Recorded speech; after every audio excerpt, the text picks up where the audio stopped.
Hello friends, आज अपन जानेंगे कि 11 एनसीईआरटी बायोलॉजी का द लिविंग वर्ड पार्ट 2 आपको कौन से पॉइंट रिमेम्बर करना चाहिए। ये नीट एग्जाम जो एनटीए लेती है, राष्ट्रीय परीक्षा एजेंसी लेती है, नेशनल टेस्टिंग एजेंसी लेती है। तो फ्रेंड्स, इस लिविंग वर्ड में आपको कौन से इंपॉर्टेंट पॉइंट्स रिमेम्बर करना चाहिए, पार्ट 2 यहाँ पर मैंने आपके लिए स्पेशली दे दिया है। माय फ्रेंड्स, आप इस वीडियो को अंत तक देखिए, लाइक करिए और सब्सक्राइब करिए और शेयर भी करिए आपके दोस्तों के साथ। तो पहले देखेंगे यहाँ पर कि क्या है कि फ्रेंड्स 29 यहाँ पर आपके लिए पॉइंट्स रिमेम्बर करने के लिए दिए।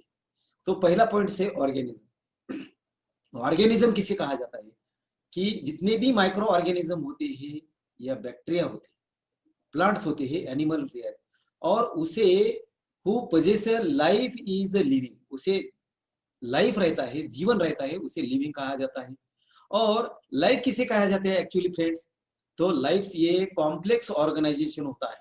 कॉम्प्लेक्स यानी कि ये कंप्लीट, ये कॉम्प्लेक्स ऑर्गेनाइजेशन होता है। ये कॉम्प्लेक्स ऑर्गेनाइजेशन जो भी होता है एक्सप्रेस करता है खुद को, इटसेल्फ को, through the chemical reaction. Chemical reaction यानी कि बायोकेमिकल रिएक्शन होते हैं फ्रेंड्स, और ये एग्जिबिट करता है कैरेक्टरिस्टिक्स ऑफ लिविंग ऑर्गेनिज्म। जितने भी बायोलॉजिकल केमिकल रिएक्शन होते हैं, ये केमिकल रिएक्शन एग्जिबिट करता है कैरेक्टरिस्टिक ऑफ लिविंग ऑर्गेनिज्म। तो लिविंग ऑर्गेनिज्म आप जानने के लिए आपको उसके कैरेक्टरिस्टिक्स यानी कि एट्रीब्यूट्स ऑफ लिविंग ऑर्गेनिज्म क्या होते हैं। तो माय डियर फ्रेंड्स, ये लाइफ जो होता है उसे अवेयरनेस ऑफ इंटरनल और एक्सटर्नल एग्जिस्टेंस होता है, रिप्रोड्यूसिंग होता है, और ability to control inner state. जितने भी लिविंग ऑर्गेनिज्म हो, अमीबा हो ये या प्लांट हो, एनिमल हो, इंटरनली ये क्या करते हैं, इंटरनली उनके अंदर कंट्रोल इनर स्टेट, इनर की जो अवस्था होती है तो वो कंट्रोल कर सकते हैं। तो यहाँ पर देखिए तीसरा पॉइंट क्या होता है कि कैरेक्टरिस्टिक्स और एट्रीब्यूट ऑफ लिविंग ऑर्गेनिज्म कौन से होते हैं, कि यहाँ पर देखिए ग्रोथ यानी कि वाढ़, रिप्रोडक्शन यानी कि पुनरुत्पादन, या मेटाबॉलिज्म यानी कि चयापचय, सेल्यूलर ऑर्गेनाइजेशन। ये बात कहते हुए सेल के अंदर जितना भी ऑर्गेनेल होते हैं, mitochondria, Golgi complex, endoplasmic reticulum, nucleus, ये सेलुलर ऑर्गेनाइजेशन के पार्ट होते हैं। और कॉन्शियसनेस की बात करते हैं तो कॉन्शियस क्या होता है, ability to sense the environment. Environmental जितने भी फैक्टर होते हैं वो एनवायरमेंटल फैक्टर ये आइडेंटिफाई करते हैं, और ऑर्गेनिज्म सेल्फ रेप्लिकेट करते हैं, खुद को खुद की कॉपी बनाते हैं और सेल्फ रेगुलेट भी करते हैं। ये हुई बात कैरेक्टरिस्टिक्स यानी कि एट्रीब्यूट्स ऑफ लिविंग ऑर्गेनिज्म। याद रखिए, ये काफी इंपॉर्टेंट है। और ये कैरेक्टरिस्टिक ऑफ लिविंग ऑर्गेनिज्म में पहले इस डायग्राम में देखिए कि ग्रोथ होता है, ग्रोथ यानी कि increase in mass of that organism.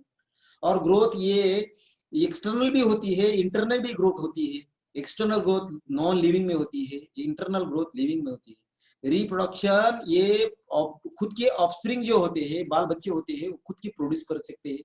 लेकिन ग्रोथ एंड रिप्रोडक्शन इसके बारे में और जानेंगे। और कैरेक्टरिस्टिक ऑफ लिविंग ऑर्गेनिज्म की बात करते हैं तो एनवायरमेंटल जो भी स्टिमुलाई होता है, हीट हो या कोल्ड हो, उसके रिस्पॉन्ड करता है लिविंग ऑर्गेनिज्म। और लिविंग ऑर्गेनिज्म ये कैपेसिटी ऑफ मेटाबॉलिज्म। मेटाबॉलिज्म क्या होता है कि ये बायोकेमिकल रिएक्शन होते हैं inside the body cell. Body cell यानी कि सेल हो या टिश्यू हो या ऑर्गन हो, उसके अंदर मेटाबॉलिक रिएक्शन कंटिन्यूअस हो जाते हैं। इसे ये these are the characteristics of living organism. याद रखिए, काफी इंपॉर्टेंट है ये कैरेक्टरिस्टिक ऑफ लिविंग ऑर्गेनिज्म। कौन से होते हैं? ग्रोथ होता है, रिप्रोडक्शन होता है, मेटाबॉलिज्म होता है, और respond to external environmental stimuli होता है। ये देखिए यहाँ पर कि नेक्स्ट क्या है कि रिप्रोडक्शन की यदि बात करते हैं और ग्रोथ की बात करते हैं, ये डिफाइनिंग प्रॉपर्टी नहीं बन सकते, क्योंकि रिप्रोडक्शन के लिए एक्सेप्शन है।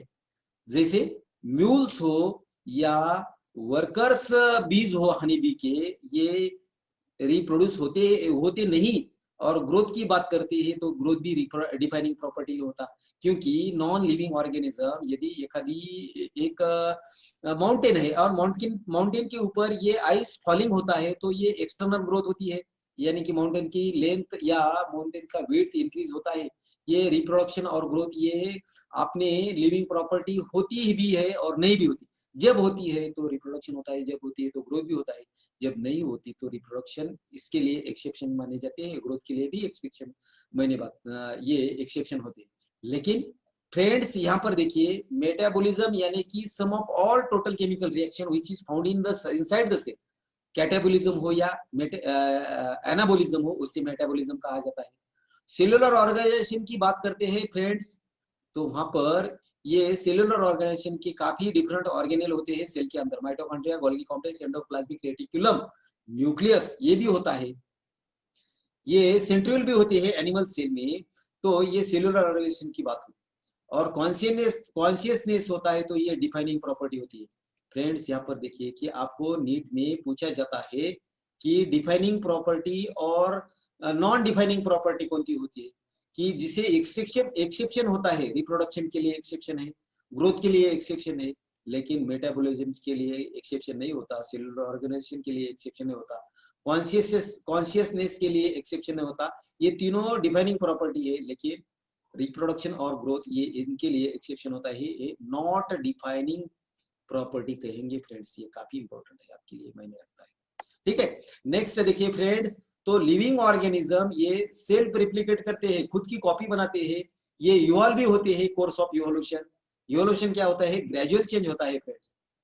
और कई ऑर्गेनिज्म सेल्फ रेगुलेट होते हैं, interactive and system capable of responding to external stimuli. External stimuli environment को होता है, याद रखिए काफी।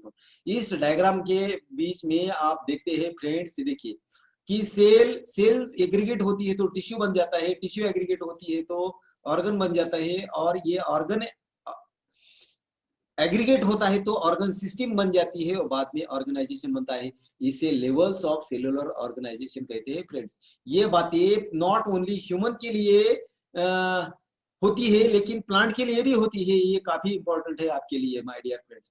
तो यहाँ देखिए कि अवेयरनेस ऑफ इंटरनल और एक्सटर्नल एग्जिस्टेंस होता है, रिप्रोड्यूसिंग ऑर्गेनिज्म इटसेल्फ होता है, और इसे ability to control inner state, body के अंदर इनर स्टेट की कंट्रोल करने की एबिलिटी होती है, उसे लाइफ कहा जाता है और लिविंग ऑर्गेनिज्म कहा जाता है फ्रेंड्स।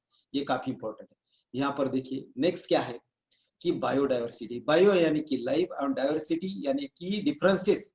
तो लाइफ डिफरेंसेस यानी कि जैविक विविधता होती है, और जैव विविधता ये टर्म जो होती है तो किसी लिए रिफर किए जाती है, वैरायटी ऑफ माइक्रो ऑर्गेनिज्म, यानी कि बैक्टीरिया जैसे ऑर्गेनिज्म होते हैं, प्लांट भी होते हैं और एनिमल। इसे जब भी ये सब अर्थ पर पाए जाते हैं, धरती पर पाए जाते हैं, इसलिए कौन पाए जाते हैं, माइक्रो ऑर्गेनिज्म, प्लांट्स और एनिमल्स पाए जाते हैं, इसे क्या कहते हैं, बायोडाइवर्सिटी कहते हैं। ये हुई बात micro organism, plants and animal, इसे बायोडाइवर्सिटी कहा जाता है क्योंकि ये अर्थ पर प्रेजेंट होते हैं।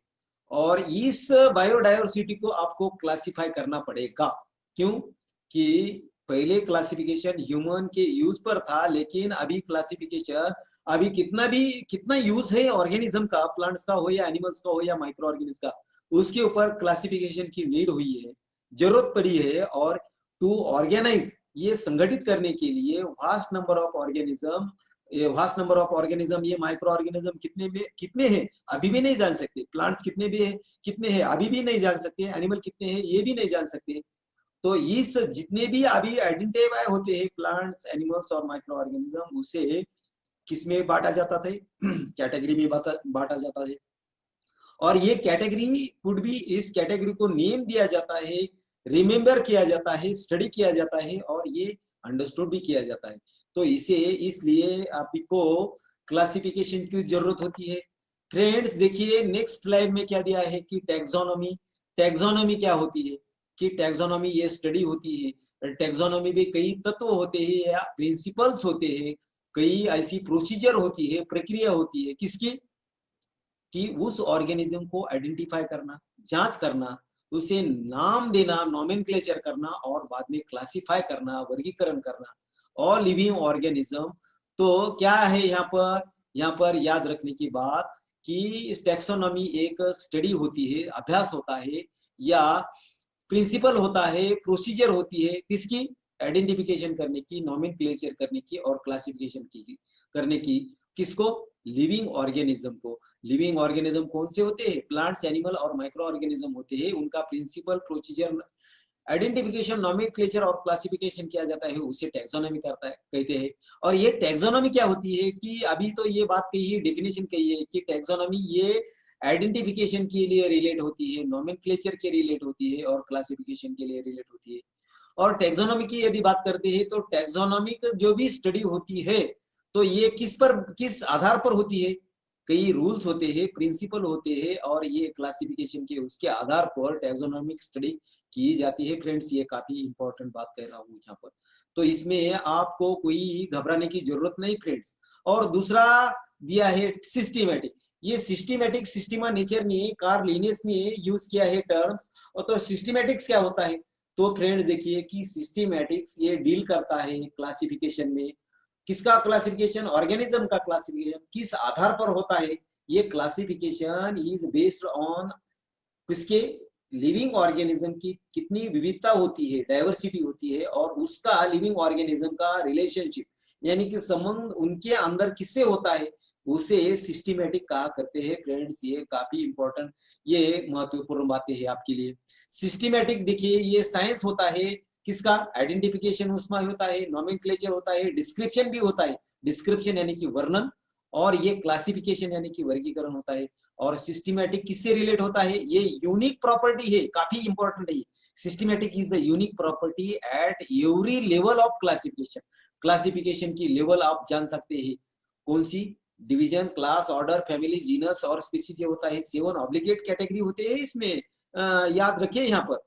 तो नेक्स्ट बात करेंगे फ्रेंड्स की क्या है कि ये देखिए यहाँ पर कार्ल लिनियस की बात कही है, ये कार्ल लिनियस है।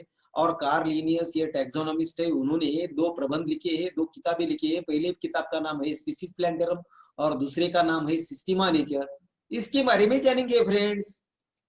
आप देखिए कि फ्रेंड्स क्या होता है कार्ल लिनियस के बारे में, इसके ऊपर एक हमेशा नीट एग्जाम में पूछते हैं कि कार्ल लिनियस क्या है, कि फादर ऑफ टैक्सोनॉमी, टैक्सोनॉमी के फादर है। दूसरा है कि ये founder of binomial nomenclature system, 2 नाम एक ऑर्गेनिज्म को दिए जाते हैं, 2 पार्ट में डिवाइड होते हैं, आप देखेंगे। और ये आर्टिफिशियल क्लासिफिकेशन की सिस्टम इन्होंने ही शुरुआत की है, किसने, मिस्टर कार्ल लिनियस। इन्होंने 2 किताबें लिखी है, पहला स्पीसीज प्लांटरम, दूसरा सिस्टीमा नेचेरी, ये लिखा है। और तीसरा इन्होंने मॉर्फोलॉजिकल कंसेप्ट दिया है स्पीसीज का, जितने भी प्लांट की स्पीसीज हो उसको मॉर्फोलॉजिकल यानी कि एक्सटर्नल कैरेक्टर जितने भी होते हैं प्लांट्स को और एनिमल को, तो उन्होंने बताए है हर एक स्पीसीज के प्लांट्स के जितने भी स्टडी उन्होंने की है, तो उस बारे में जानेंगे फ्रेंड्स। तो स्पीसीज प्लांटरम हो या सिस्टीमा नेचर, ये दोनों किताबें कार्ल लिनियस ने लिखी है, याद रखिए काफी इंपॉर्टेंट है फ्रेंड्स। तो नेक्स्ट देखिए फ्रेंड्स क्या है, नेक्स्ट की बात करिए थोड़ा, यहाँ पर देखेंगे फ्रेंड्स। नेक्स्ट है कि 2 kingdom system was given. 2 kingdom system क्या है, किंगडम प्लांटी और किंगडम एनिमलिया, इन्होंने दिया है। नेक्स्ट कहेंगे फ्रेंड्स, तो इन्होंने proposed scientific names in his book. कौन सा साइंटिफिक नेम की बात करते हैं, तो साइंटिफिक नेम स्पीसीज प्लांटरम में, ये देखिए यहाँ पर स्पीसीज प्लांटर, ये स्पीसीज प्लांटर में साइंटिफिक नेम की बात कार्ल लिनियस ने की है फ्रेंड्स। तो नेक्स्ट क्या है कि सिस्टीमा नेचर अनदर बुक लिखा है, या देखिए सिस्टीमा नेचेरी। तो सिस्टीमा नेचेरी ये बुक जो उन्होंने कार्ल लिनियस ने रिटर्न किया है, लिखा है, तो उसमें आपको एग्जाम में पूछेंगे फ्रेंड्स कि इसमें 7 मेन ऑब्लिगेट कैटेगरी दी है। 7 मेन ऑब्लिगेट कैटेगरी क्या होती है क्लास की, सबसे बड़ी कैटेगरी होती है किंगडम, दूसरी होती है फाइलम, ये एनिमल के बारे में होता है, और डिवीजन प्लांट के बारे में, क्लास, ऑर्डर, फैमिली, जीनस और स्पीसीज, ये 7 ऑब्लिगेट कैटेगरी इन्होंने कार्ल लिनियस ने कब, 1735 ईयर में, 1735 में उन्होंने किताब लिखा और उसका नाम है सिस्टीमा नेचेरी। ये देखिए ये ओरिजिनल किताब सिस्टीमा नेचेरी, उसमें उन्होंने 7 मेन ऑब्लिगेट कैटेगरी की बात कही है फ्रेंड्स। 7 में ऑब्लिगेट, मेन ऑब्लिगेट कैटेगरी क्या होती है, प्लांट्स की, एनिमल की और माइक्रो ऑर्गेनिज्म की। Plant kingdom Plantae Animalia. Phylum की बात करें तो फाइलम ये एनिमल के बारे में जानेंगे, फाइलम होता है डिवीजन प्लांट के बारे में होता है। यहाँ पर देखिए ये अल्टरनेटिव वर्ड, फाइलम किसके लिए, एनिमल के लिए, और किंग डिवीजन प्लांट के लिए होती है। क्लास, ऑर्डर, फैमिली, जीनस और स्पीशीज, ये 7 मेन ऑब्लिगेट कैटेगरी क्लासिफिकेशन की होती है। ये हुई बात सिस्टीमा नेचर की। नेक्स्ट कहेंगे कि सिस्टमेटिक का किसे कहा जाता है। माय डियर फ्रेंड्स, सिस्टमैटिक्स ये डील करता है किसे, क्लासिफिकेशन के लिए। किसका क्लासिफिकेशन, ऑर्गेनिज्म का, प्लांट्स, एनिमल और माइक्रो ऑर्गेनिज्म। और इसका बेस होता है उसके डाइवर्सिटीज, विविधता क्या क्या होती है ऑर्गेनिज्म की, और ऑर्गेनिज्म में रिलेशनशिप अमंग देम क्या होता है, इसे सिस्टमेटिक कहा जाता है। और ये सिस्टमैटिक नेचर में किसने कहा है, चार्ल्स लिनेस ने कहा है। नेक्स्ट देखिए फ्रेंड्स, ये क्या है कि ये कार्ल हुस है। कार्ल हुस ये भी टैक्सोनॉमिक टैक्सोनॉमिस्ट होते हैं फ्रेंड्स। तो फ्रेंड देखिए, ये देखिए यहाँ पर थ्री डोमेन्स ऑफ लाइफ, ये 10th टर्म है। तो फ्रेंड देखिए ये थ्री डोमेन्स लाइफ क्या होते हैं, कार्ल हुस उसके जनक माने जाते हैं। तो ये कार्ल हुस का ये फोटोग्राफ आपके लिए मैंने दिया है। इन्होंने क्या किया कि proposed A Karl Woese in 1990, अभी 1919 में उन्होंने who also proposed 6 kingdom of classification for living organism. 6 kingdom क्या होते हैं, इन्होंने क्या किया, 3 डोमेन्स माने हैं। 3 डोमेन्स क्या होते हैं कि डोमेन यूकैरिया यानी कि गुड ऑर्गेनाइज्ड न्यूक्लियस होने वाले ऑर्गेनिज्म, और दूसरा है आर्किया यानी कि एनिशियंट बैक्टीरिया, और ये डोमेन होता है बैक्टीरिया।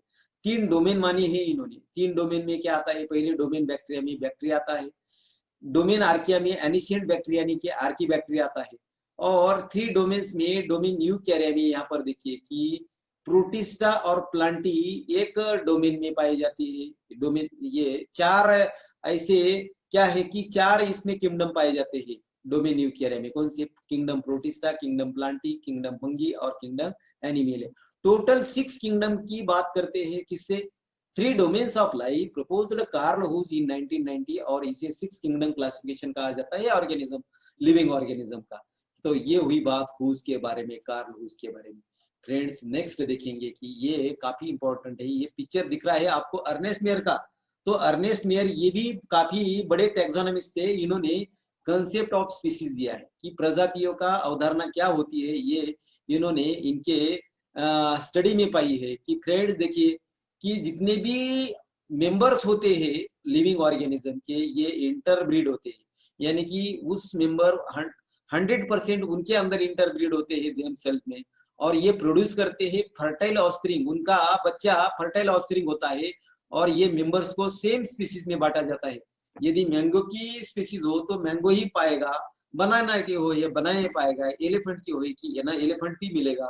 उनके अंदर जो भी ब्रीडिंग होता है, रिप्रोडक्शन होता है, उससे वही ऑफस्प्रिंग पैदा होता है सेम स्पीसीज का। तो ये वही बात किसकी, कंसेप्ट ऑफ स्पीसीज के।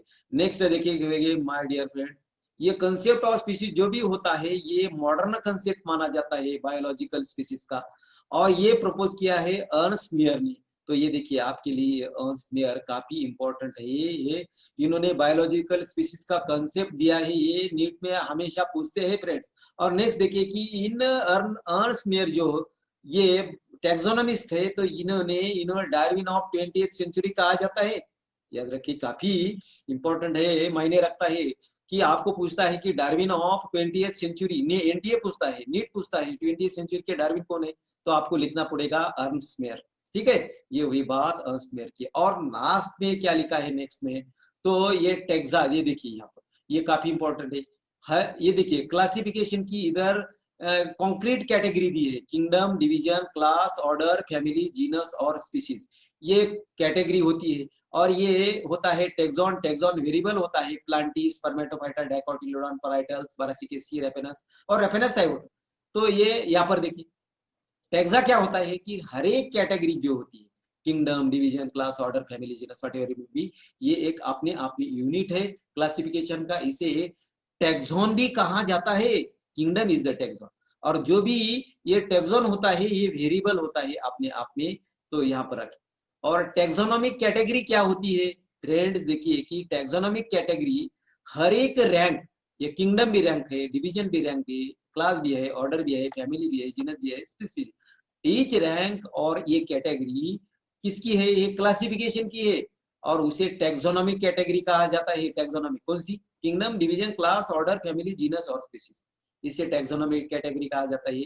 ये ऑब्लिगेट कैटेगरी होती है, कंपल्सरी कैटेगरी होती है, और इसे, इस कैटेगरी को टैक्सोनॉमिक हायरार्की कहा जाता है। कैसे, क्लासिफिकेशन ऑफ ऑर्गेनिज्म जब करते हैं डिफिनेट सीक्वेंस में करते हैं टैक्सॉन का, ये टैक्सॉन है, प्लांटिस, स्पर्मेटोफाइटा, डाइकोटिलेडोन, पैराटाइल, ब्राकिसीड, रेफेनस और सटाइवस, रेफेनस सटाइवस।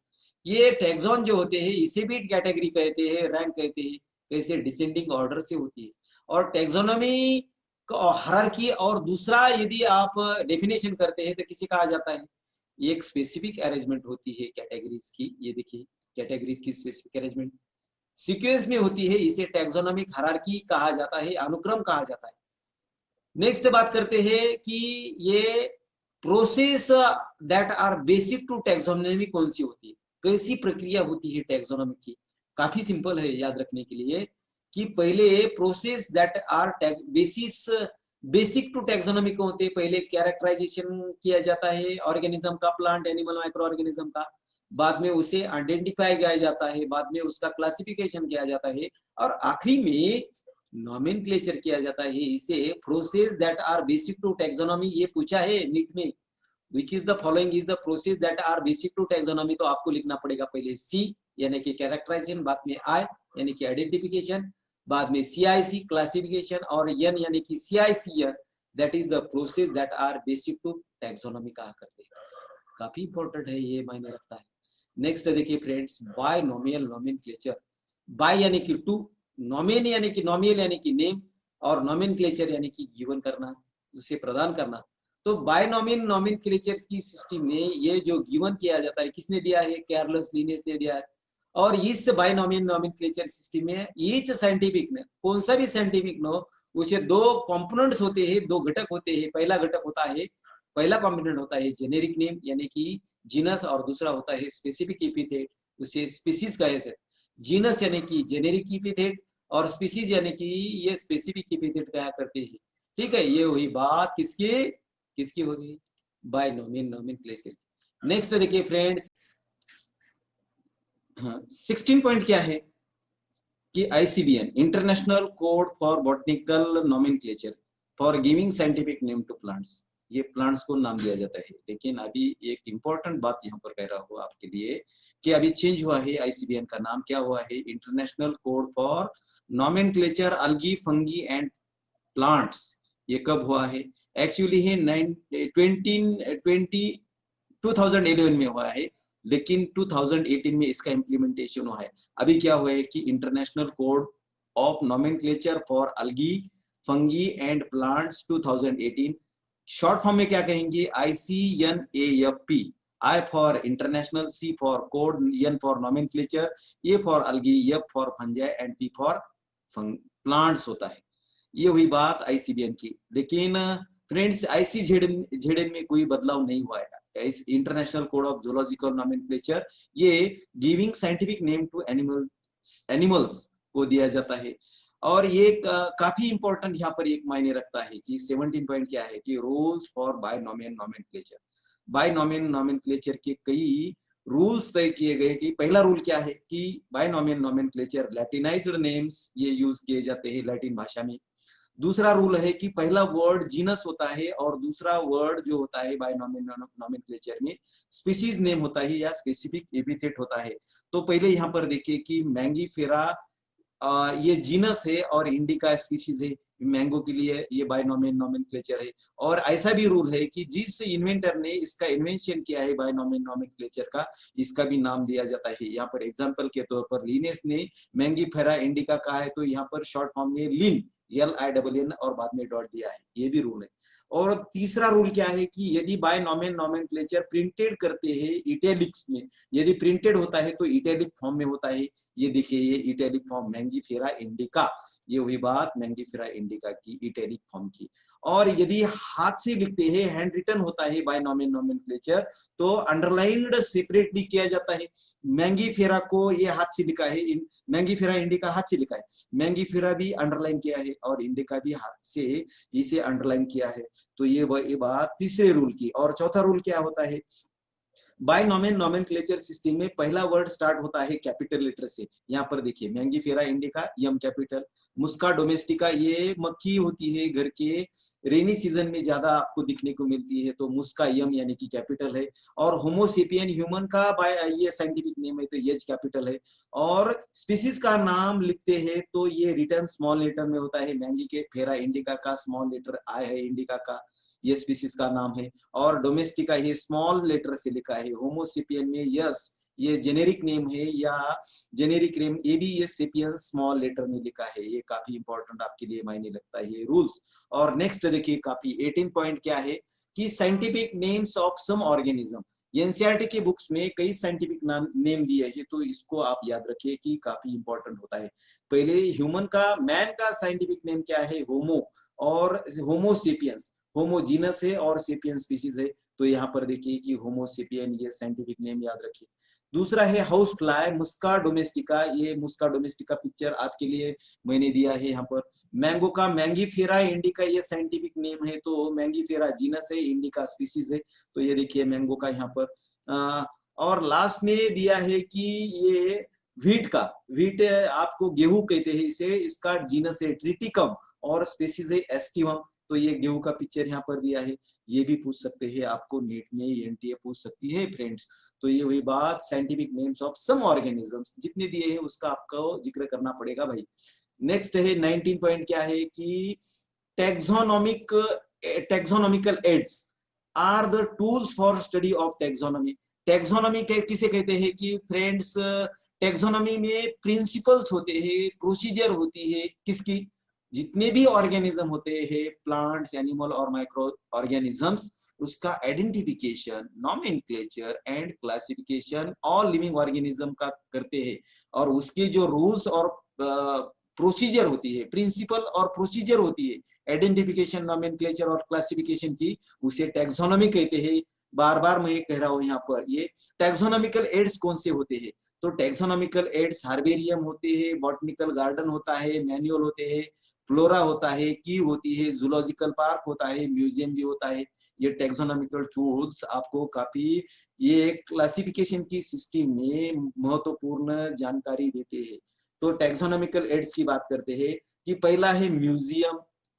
तो ये म्यूजियम एजुकेशनल इंस्टीट्यूट्स में, एजुकेशनल इंस्टीट्यूट्स कौन से होते हैं, स्कूल्स, कॉलेजेस और यूनिवर्सिटी होती है, यहाँ पर लिखा नहीं यूनिवर्सिटी।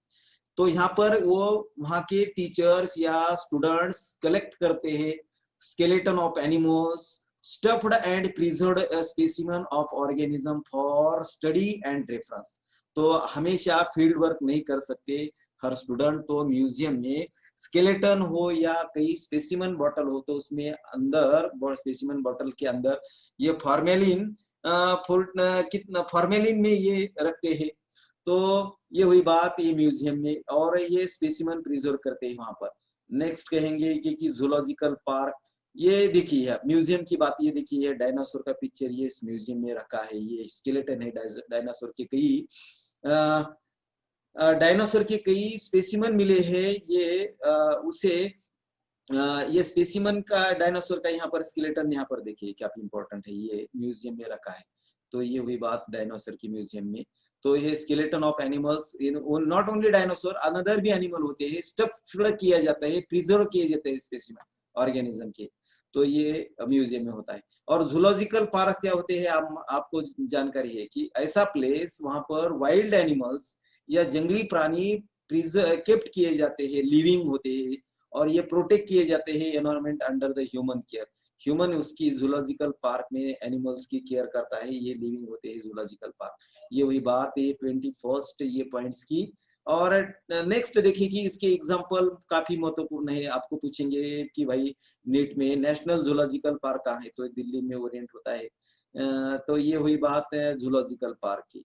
दूसरे भी है इंडिया में, ऐसा नहीं है। और हार्बेरियम काफी इंपॉर्टेंट है। हार्बेरियम क्या होता है कि herbarium store house of dried, याद रखिए dried, pressed and preserved plant specimen on sheet. ये ड्राइंग पेपर हो, हार्ड पेपर हो ड्राइंग का, तो उस शीट पर क्या करते हैं कि उस प्लांट की ट्विग या फांदी कहेंगे उसे, तो ड्राई की जाती है, प्रेस की जाती है और प्रिजर्व की जाती है, और kept systematically according to the widely accepted system of classification for future use. तो फ्यूचर यूज में आपके स्कूल के लेबोरेटरी में, कॉलेज की लेबोरेटरी में या यूनिवर्सिटीज की लाइब्रेरी में हर्बेरियम आप बना सकते हैं। जहाँ पर भी आपका स्टडी टूर होता है, बॉटेनिकल टूर होता है, वहाँ उस एरिया के फॉरेन का भी टूर होता है यदि बॉटेनिकल टूर, तो वहां से कई प्लांट्स के ट्विग आप ला सकते हैं। इस स्पेसिफिक साइज दिया जाता है ये शीट का, और इस शीट पर आप क्या करेंगे, उसको प्रिजर्व करेंगे प्रेस करके। कैसे, पहले ड्राई करेंगे, बाद में प्रेस करेंगे, बाद में प्रिजर्व करेंगे स्पेसिमन को। ये कागज के शीट पर, पेपर के शीट पर आप क्या कर सकते हैं, ये प्रिजर्व करते हैं सिस्टमेटिकली। और हर्बेरियम शीट जो होता है, इसे क्या करते हैं, लेबलिंग करते हैं, प्रोवाइडिंग इंफॉर्मेशन। कौन सी इंफॉर्मेशन होती है, यहाँ पर देखिए कि ये हर्बेरियम शीट आपको इस पिक्चर में दिखाई दे रहा है, और यहाँ पर इंफॉर्मेशन लिखी है। उस राइट साइड में इंफॉर्मेशन लिख सकते हैं, यहाँ पर ये देखिए राइट साइड।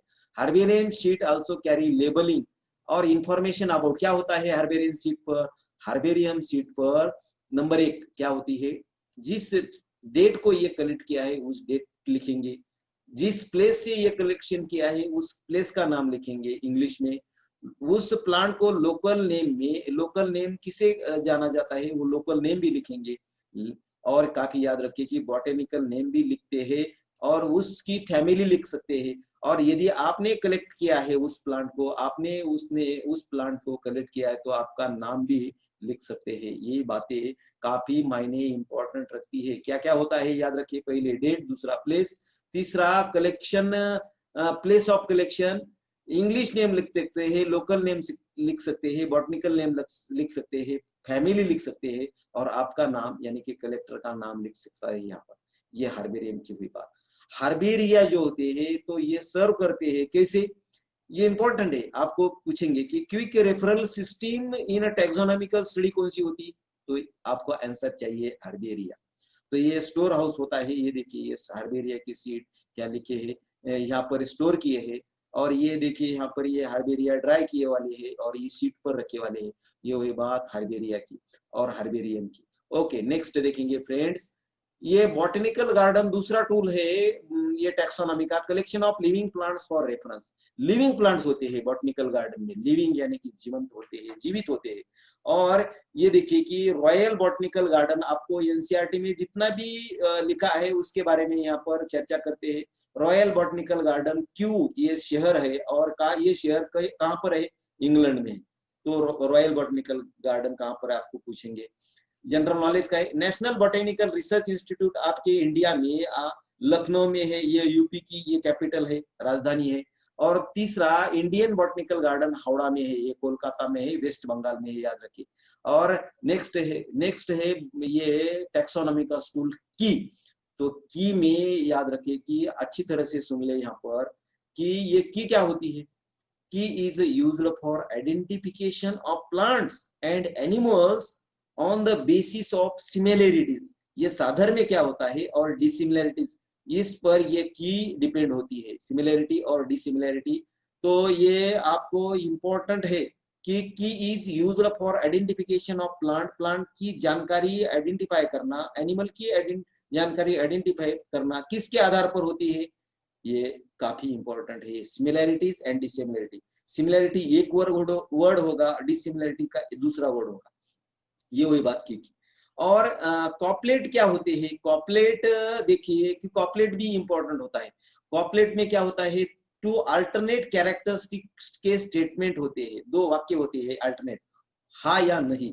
और ये यूज किया जाता है की में, और किस लिए, to identify the organism, organism की आइडेंटिफिकेशन के लिए यूज किया जाता है कॉपलेट। तो ये भी आपको, ये बॉटनिकल क्या है कि टूल है, ये टैक्सोनॉमिकल टूल है। और ये 26 पॉइंट क्या कर रहा है कि इस कपलेट में हर एक स्टेटमेंट जो होता है की का, तो उसे लीड कहते हैं। दो स्टेटमेंट की बात कही, दो स्टेटमेंट में हर एक स्टेटमेंट लीड होता है। तो ये हुई बात किसकी, की और कॉपलेट की। तो याद रखिए कि हर एक स्टेटमेंट को की के क्या कहते हैं, लीड कहते हैं। और कॉपलेट किसे कहते हैं, को म्हणजे को यानी कि two alternative character statement used in key for identify the organisation, जो भी ऑर्गेनाइजेशन होता है प्लांट का और एनिमल का, इसे ये कॉपलेट कहते हैं। और नेक्स्ट बात कहते हैं फ्रेंड्स की फ्लोरा क्या होता है। फ्लोरा नाम में भी फ्लोरा यानी कि क्या होता है, प्लांट्स। तो क्या है कि actual account of habitat, habitat यानी कि रहने की जगह, और डिस्ट्रीब्यूशन ऑफ क्या होता है कि plants animal found in particular area. ये बात यहाँ पर इंपॉर्टेंट है। फ्लोरा यानी कि प्लांट्स कहेंगे, यहाँ पर गलती से एनिमल लिखा है, याद रखे, ये थोड़ी सी भूल हुई है। ये यहाँ पर क्या होगा, वर्ड प्लांट होगा, फ्लोरा को प्लांट कहेंगे भाई, एनिमल नहीं। फ्लोरा को ये प्लांट दिखे है। एक्चुअल अकाउंट ऑफ हैबिटेट, कहाँ पर फ्लोरा के प्लांट पाए जाते हैं, उसका डिस्ट्रीब्यूशन कैसा है प्लांट का, पर्टिकुलर एरिया में उसे फ्लोरा कहेंगे। और फोना किसे कहेंगे, एक्चुअल अकाउंट ऑफ हैबिटेट या रहने की जगह, डिस्ट्रीब्यूशन ऑफ एनिमल यहाँ पर करेक्ट हुआ है, फाउंड इन पर्टिकुलर एरिया। ये काफी भूल हुई है यहाँ पर। फ्लोरा यानी कि प्लांट्स कहे और फोना यानी कि एनिमल्स कहे। ये देखिए, ये फोना है और ये फ्लोरा है। फ्लोरा प्लांट्स और एनिमल, कौन सी एरिया में, पर्टिकुलर एरिया में उसका अधिवास होता है, हैबिटेट होती है, डिस्ट्रीब्यूशन होता है प्लांट्स का, तो उसे फ्लोरा कहेंगे। फ्लोरा ये हुआ फ्लोरा, ये देखिए टोटल फ्लोरा है, और ये फोना है। ये हुई बात फ्लोरा और फौना की। और नेक्स्ट क्या कहे कि मैनुअल्स। मैनुअल्स क्या होते हैं, ये देखिए ये मैनुअल्स। तो मैनुअल के बारे में भी एक बार एनटीए ने पूछा है कि मैनुअल्स प्रोवाइड इंफॉर्मेशन, कौन सी इंफॉर्मेशन, जानकारी प्रोवाइड करता है, identification of names of species in an area. Particular में वो जिस एरिया का स्टडी करते हैं, वहां पर जितने भी प्लांट्स हो या एनिमल्स, तो उस एनिमल्स की जानकारी या मालूमात उसे मैनुअल में बंदिश किया जाता है। ये वही बात ये मैनुअल्स की है। और एक बार देखिए, मैनुअल्स प्रोवाइड इंफॉर्मेशन, ये आपको इंफॉर्मेशन प्रोवाइड करता है, किस लिए, identification of name of species, जितने भी प्लांट की स्पीसीज हो या एनिमल्स की स्पीसीज है, उस एरिया में पाई जाती है, एक मैनुअल में रखते हैं। यहाँ पर देखिए कि मैनुअल का एग्जांपल फोटोग्राफ आपके लिए दिया है, फ्लावरिंग प्लांट्स इन हवाई। ये हवाई जो भी, ये हवाई जो बेट होता है, हवाई बेट, ये हवाई बेट में जितने भी फ्लावरिंग प्लांट्स है, उसकी जानकारी एक स्पेशल बुक में लिखी है, उसे मैनुअल कहते हैं। आपको काफी इजी होगा। और नेक्स्ट है क्या, मोनोग्राफ्स। मोनो यानी कि सिंगल, और ये मोनो ग्राफ्स क्या होते हैं, ये कंटेन करते हैं इंफॉर्मेशन, किसकी जानकारी रखते हैं, ऑन एनी वन टैक्सॉन। ये देखिए यहाँ पर देखिए, मॉथ्स ऑफ थाईलैंड, थाईलैंड में जितने भी मॉथ्स होते हैं, बटरफ्लाई की स्टडी है थाईलैंड की कंट्री में, जितने भी बटरफ्लाई की स्पीसीज होती है, तो इसके हो ये मोनोग्राफ संबंधित किया जाता है। ये वही बात मोनोग्राफ्स, यहाँ क्या लिखा है, monographs contain information of any one taxon. ये क्या है कि मॉथ्स एक टैक्सॉन है, इसकी जानकारी इस मोनोग्राफ में दी जाती है। ये वही बात मोनोग्राफ की। ओके, ठीक है फ्रेंड्स, तो ये हुई बात। अभी 29 पॉइंट डिस्कस किए हैं यहाँ पर। तो फ्रेंड्स यहाँ पर देखिए कि फ्लोरा, फौना, मैनुअल्स और मोनोग्राफ्स, बॉटनिकल गार्डन, ये म्यूजियम क्या होते हैं, सभी ये होते हैं, ये क्लासिफिकेशन के एड्स होते हैं, याद रखिए आप। ये क्या होते हैं कि टैक्सोनॉमिकल एड्स होते हैं, म्यूजियम, जूलॉजिकल पार्क और हार्बेरियम। हार्बेरियम के भी बारे में जान दिया है। बॉटनिकल गार्डन्स हो, उसके भी एग्जांपल दिए हैं। कीज क्या होती है, कॉपलेट्स क्या होता है, और ये देखिए कि फ्लोरा क्या होता है, फौना क्या होता है। फौना एनिमल की बात है, और फ्लोरा किसकी बात है, एनिमल की नहीं, फ्लोरा प्लांट की बात होगी, अगेन दोहराओ। और मैनुअल की बात होगी। मैनुअल किसे कहते हैं, provide the information, identification of names species in an area, उस एरिया में पाई जाने। और मोनोग्राफ क्या होता है कि वन टैक्सॉन को उसमें क्या करते हैं कि डिस्क्राइब करते हैं। ये वही बात माय डियर फ्रेंड्स यहाँ पर खत्म करते हैं। आप इस वीडियो को अंत तक देखिए, लाइक करिए, शेयर करिए और सब्सक्राइब करिए। Thank you.